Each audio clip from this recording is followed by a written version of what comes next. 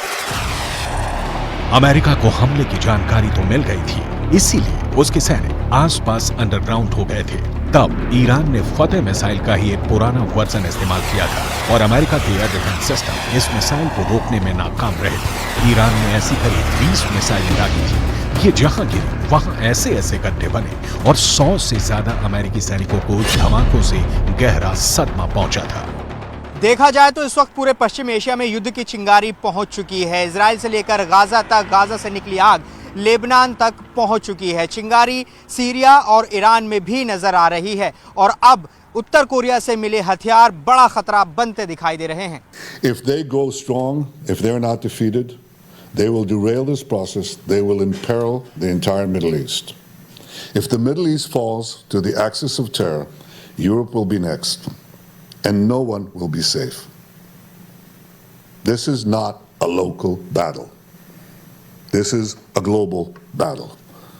The paramount need is to defeat this axis. That battle is now being waged by us against Hamas in Gaza. There is no substitute for victory.